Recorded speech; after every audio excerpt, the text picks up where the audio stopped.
Hello, students. How are you? I hope all of you are fine. Dear students, today we are going to do the first chapter of class 12th, and this chapter has been taken from your book Vistas. And the title of the chapter is The Third Level, and this chapter has been written by Jack Finney. So let's start.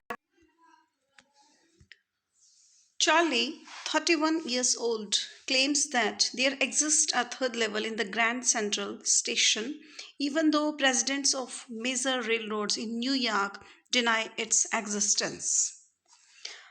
New York Central और new York haven और हॉर्फोर्ड railway road के जो अध्यक्ष हैं वो समय सारणी के ढेर की कसम खाकर ये कहेंगे कि ये सिर्फ दो ही हैं। ग्रैंड लेवल जो है ग्रैंड सेंट्रल स्टेशन पर सिर्फ दो ही लेवल हैं, लेकिन वास्तव में चार्ली के अकॉर्डिंग जो कि 31 वर्ष का एक पुरुष है वो ये दावा करता है कि ग्रैंड सेंट्रल स्टेशन पर तीसरा लेवल भी अस्तित्व रखता है, वो भी वहाँ पर है।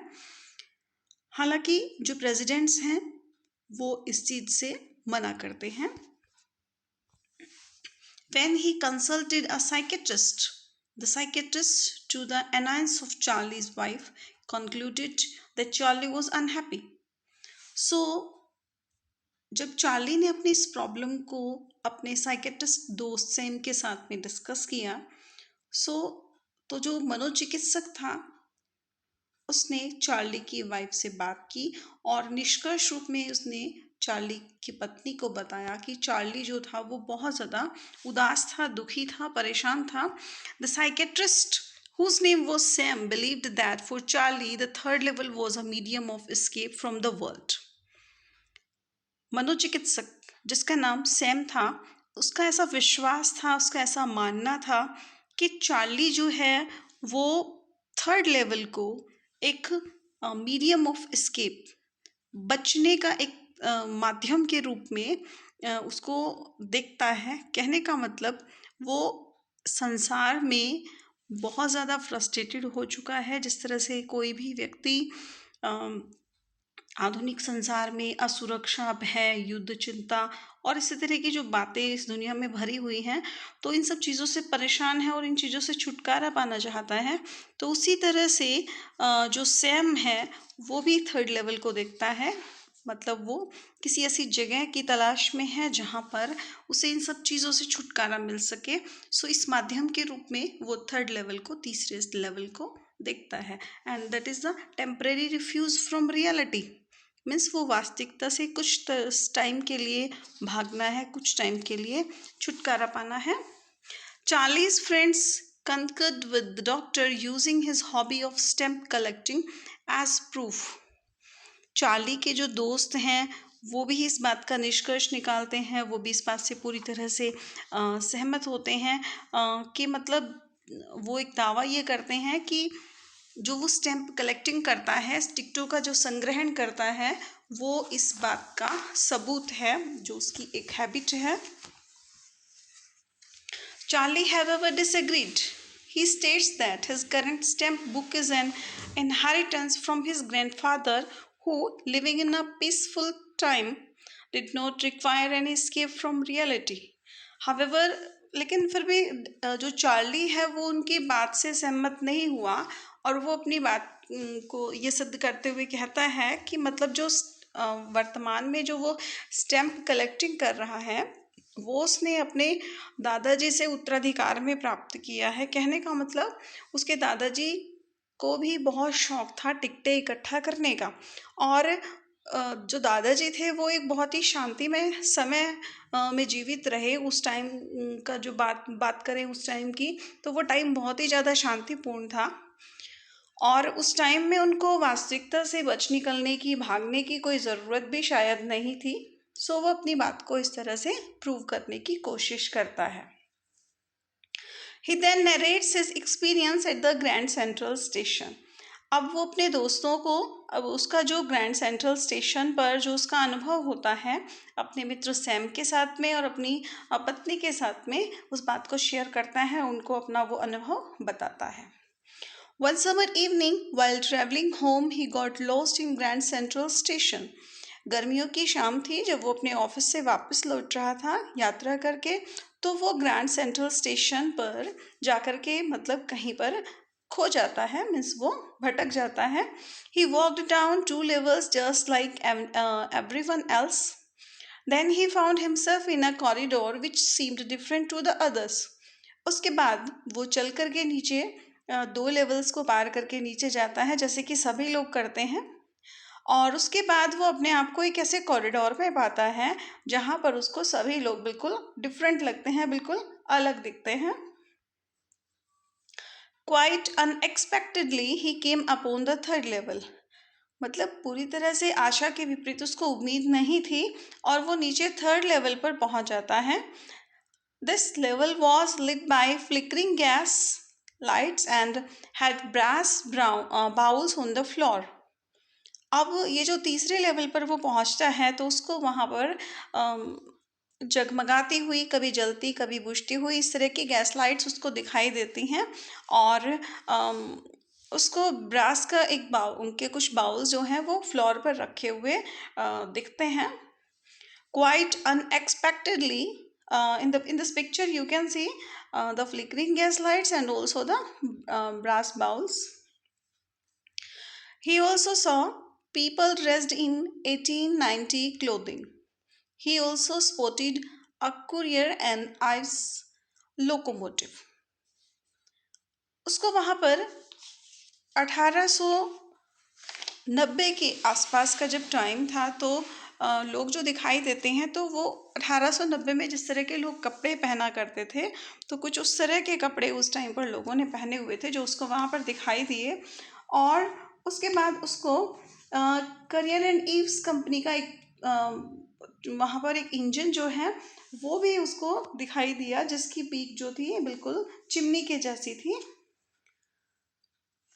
To make sure he was in right century, he looked for copies of the newspaper The World.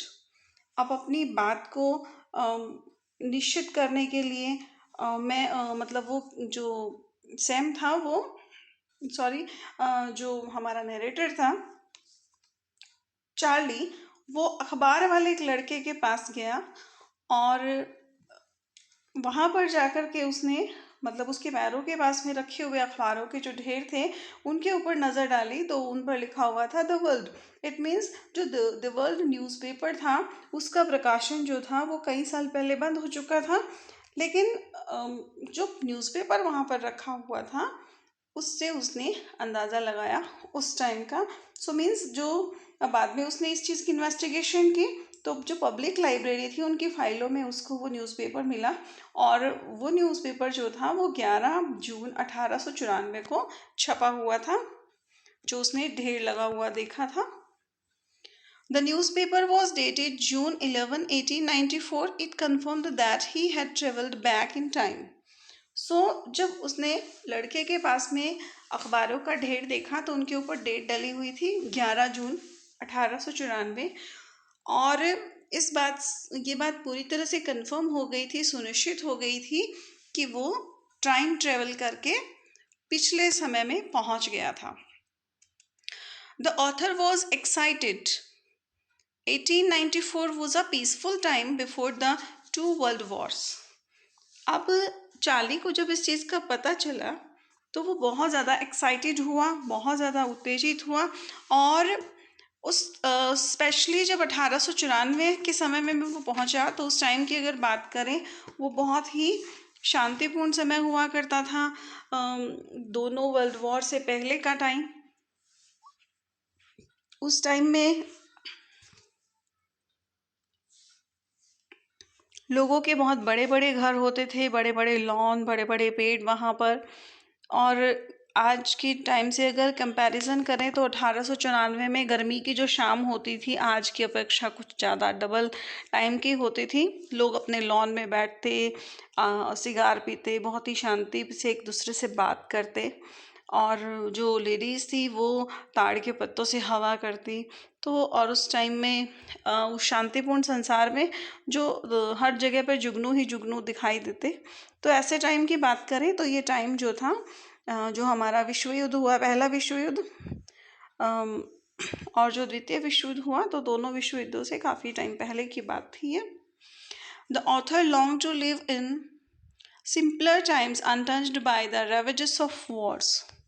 सो जो लेखक है वो उसकी इच्छा थी कि वो भी ऐसे ही समय में रहे जहाँ पर सब कुछ बहुत ही साधारण था और विश्व युद्धों की तरह से इतना विनाश उस समय में नहीं था, मतलब उसके प्रभावों से बहुत बचा हुआ था वो समय।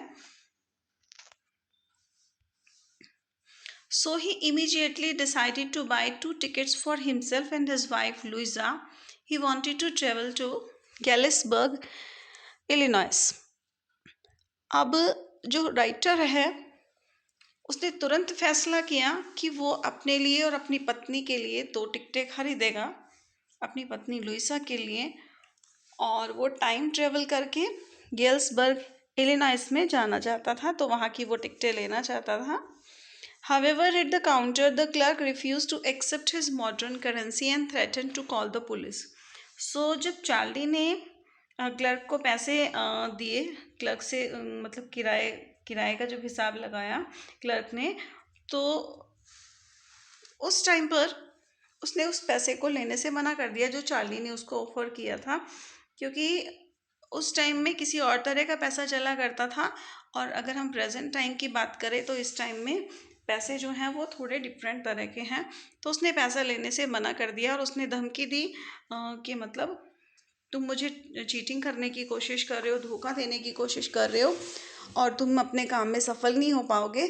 और फिर उसने अपना ड्रॉर बाहर खींच करके देखा था उस आदमी ने जिसने कि एक जो धमकी दी थी उसको पुलिस को बुलाने की। तो चार्ली फिर यहाँ पर कहता है कि जेल चाहे 1894 की हो या फिर आज के टाइम की हो, जेल में कुछ भी अच्छा नहीं होता, तो वहाँ से वो बचने के लिए बहुत ही तेजी से भाग निकला। Charlie to avoid being imprisoned ran away and soon found the way back to the present.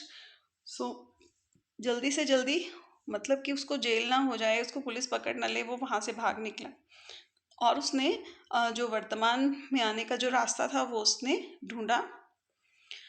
The next day, Charlie withdrew nearly all their savings and purchased old style currency. अगले दिन चार्ली ने क्या किया, जितने भी उसके पास deposit पैसे थे बैंक में, वो पुराने ज़माने की, उसके बदले में उसने सारी की सारी उन सेविंग्स के बदले पुराने ज़माने की करेंसी उसने खरीदी। But he never found the way to the third level again. लेकिन पैसे तो उसने बदल लिए थे, लेकिन वो दोबारा से थर्ड लेवल को नहीं ढूंढ पाया, उसको दोबारा से थर्ड लेवल नहीं मिला। His wife, worried about him, asked him not to seek the third level again. उसकी पत्नी लुइसा उसके बारे में बहुत चिंतित हुई और उसने उसे कहा कि वो किसी भी थर्ड लेवल की अब तलाश नहीं करेगा। This was before they learned about Sam's disappearance. ये से पहली बात है जब को उनको सैम की अनुपस्थिति के बारे में पता चला, सैम के गायब होने के बारे में उनको पता चला। Soon after, Charlie made a surprising discovery.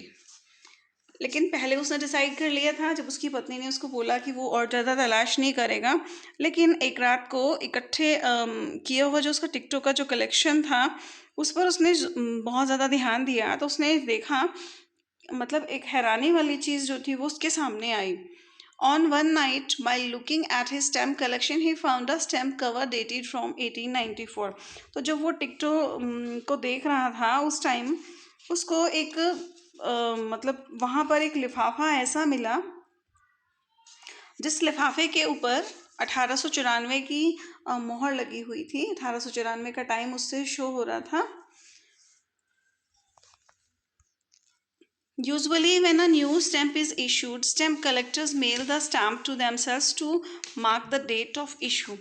Actual में क्या होता है, आमतौर पर जिन लोगों को टिकटें इकट्ठा करने का शौक होता है तो वो लोग क्या करते हैं, जब भी कोई नई टिकट मार्केट में आती हैं तो वो कुछ टिकटों को ख़रीद लेते हैं और बिक्री के पहले दिन ही उनको लिफाफे के ऊपर लगाकर अपने आप को ही पोस्ट कर लेते हैं। और जो उसके ऊपर पोस्ट ऑफिस की जो स्टैंप होती हैं उससे ये प्रूव हो जाता है कि वो किस डेट में आया है। सो उसी लिफाफे को हम यहाँ पर फर्स्ट डे कवर भी कहते हैं।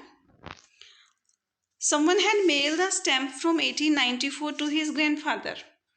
सो जब उसने उसको खोल करके देखा और तो उसको पता ये चला कि किसी ने उसको 1894 के समय में उसके दादाजी को उसको मेल किया था, डाक के थ्रू उसको भेजा था.